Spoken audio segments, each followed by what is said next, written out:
Hai teman-teman, assalamualaikum warahmatullahi wabarakatuh. Apa kabar hari ini? Apakah kalian akhir-akhir ini merasakan sesak? Pastinya kalian kehabisan uang. Sorry bos, guyonan sithik rapopo. perkenalkan kami dari kelompok 1 ABK untuk mempresentasikan hasil diskusi online kami. Perkenalkan, nama saya Rahul Lafial, NPM 254 dari kelas A718. Baik, tidak usah berlama-lama lagi, selanjutnya akan dijelaskan oleh teman kami, Rafida Mustafa. Cekidot. Yang pertama yaitu tunarungu. Tunarungu adalah mereka yang mengalami kerusakan atau kehilangan kemampuan mendengar yang disebabkan oleh kerusakan atau tidak berfungsinya sebagian atau seluruh alat pendengarannya, sehingga akan mengalami hambatan dalam perkembangan bahasanya. Tunarungu dibagi menjadi dua golongan. Yang pertama yaitu tuli. Tuli adalah seseorang yang mengalami hambatan dalam memproses informasi bahasa melalui pendengaran tanpa mempergunakan alat bantu. Yang kedua, kurang dengar. Kurang dengar adalah seseorang yang biasanya menggunakan alat bantu dengar. Pendengarannya cukup memungkinkan untuk keberhasilan memproses informasi bahasa melalui pendengarannya. Terima kasih Mbak Rafida. Selanjutnya akan dijelaskan sama Mbak Coco.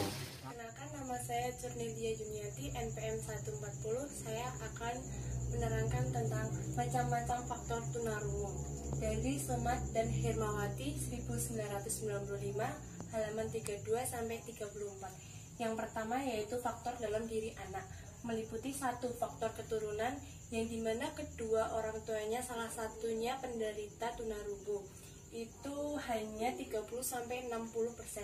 Yang kedua yaitu ibu saat mengandung menderita campak Jerman yang sering disebut rubella. Yang selanjutnya yaitu yang ketiga, ibu saat mengandung menderita keracunan darah atau trichomania, yaitu dimana penyebabnya kerusakan pada plasenta yang mempengaruhi pada pertumbuhan janin. Yang selanjutnya yaitu faktor dari luar anak. 1. Anak mengalami infeksi pada saat dilahirkan atau saat kelahiran. Yang kedua yaitu meningitis atau radang otak. Yang ketiga yaitu otitis media, radang pada bagian telinga tengah. Yang keempat yaitu kecelakaan yang mengakibatkan kerusakan pada indera pendengaran di bagian tengah dalam, meliputi martil atau maleus, landasan atau inkus atau sanguirdi atau status. Terima kasih.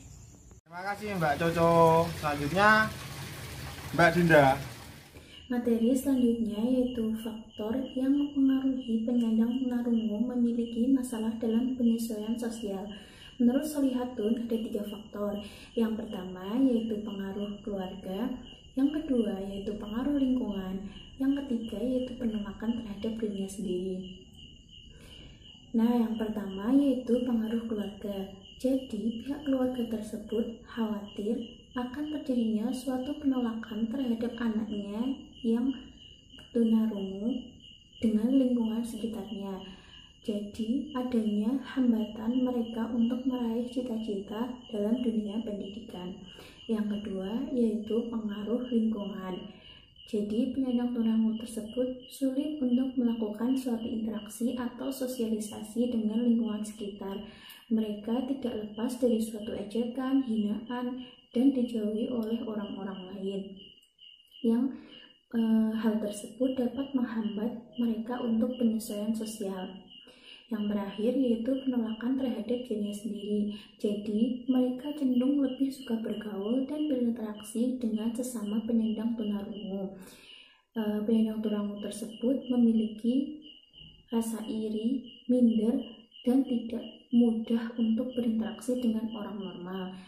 Penyandang tunarungu memiliki emosi yang tidak stabil sehingga sulit dimengerti oleh orang-orang lain dan membuat penyandang tunarungu terhambat dalam penyelesaian sosialnya. Terima kasih Mbak Dinda. Selanjutnya langsung aja ke Mas Fauyan. Terhadap perkembangan kognitif anak tunarungu dalam tes kelompok yang menggunakan kertas dan pensil yang dilakukan oleh Rudolf Meitner dan lain-lain, dan kemudian dengan tes inteligensi individual menemukan tunarungu sangat rendah dalam inteligensinya dengan IQ rata-rata pada kisaran 60-an atau 50-an, dikarenakan kurangnya pengetahuan tentang hal-hal yang sering ditanyakan dalam tes IQ.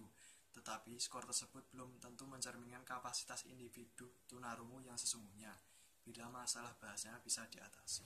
Thank you bro, Fauyan. Selanjutnya Mbak Nafa. Perkenalkan, nama saya Dewi Nafa Ulama, NPM 235. Di sini saya akan melanjutkan menjelaskan tentang dampak ketunarunguan.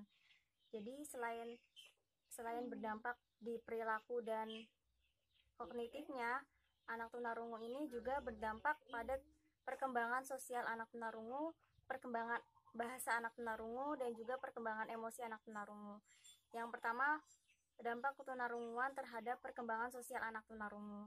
Jadi karena anak tunarungu ini memiliki keterbatasan fisik atau kekurangan fisik, biasanya mereka itu mengalami kesulitan di dalam menyesuaikan diri dengan lingkungannya. Nah, itu semua terjadi dikarenakan mereka itu merasa rendah diri atau merasa kurang percaya diri. Istilahnya mereka itu merasa minder jika dibandingkan dengan teman-teman yang normal lainnya, seperti itu. Kemudian dampak tunarunguan terhadap perkembangan bahasa anak tunarungu. Jadi perkembangan individu dalam bahasa lisan anak tunarungu itu mengakibatkan mereka itu memiliki kemauan untuk belajar secara normal di sekolah yang sebagian besar itu didasarkan atas pembicaraan oleh guru. Jadi dalam proses belajar mengajar si anak tunarungu ini perlu tuntunan khusus dari guru atau istilahnya murid khusus gitu.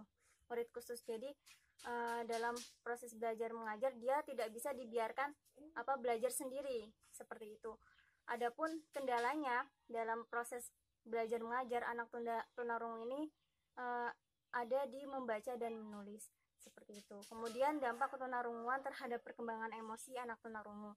Jadi anak tunarungu ini bila dia itu ditegur oleh orang yang belum dikenalnya atau tidak dikenalnya, cenderung dia akan tampak resah dan gelisah seperti itu. Yang selanjutnya, di sini saya akan menjelaskan tentang kebutuhan anak tunarungu di dalam lingkungan pendidikan. Jadi, yang pertama yaitu membaca menggunakan audiovisual, yang kedua menggunakan bahasa isyarat. Yang pertama saya akan menjelaskan anak tunarungu ketika membaca itu menggunakan audiovisual, disarankan menggunakan audiovisual. Nah, audiovisual sendiri itu digunakan untuk memperoleh makna dari simbol berupa huruf atau kata. Adapun aktivitas membaca itu meliputi dua proses. Yang pertama proses decoding dan yang kedua proses pemahaman. Kemudian menggunakan bahasa isyarat. Di dalam berkomunikasi hanya menggunakan kata dasar saja atau yang disebut dengan motif bebas. Menggunakan kata dasar dalam bahasa isyarat dikombinasikan dengan mimik, ekspresi, dan gestur yang membentuk suatu struktur kata yang berpola dan mudah dipahami oleh distabilitas tunarungu itu sendiri. Seperti itu. Terima kasih. Terima kasih Mbak Nafa. Mungkin itu yang bisa kami sampaikan. Sekian presentasi dari kami. Apabila ada pertanyaan, silahkan komen di bawah.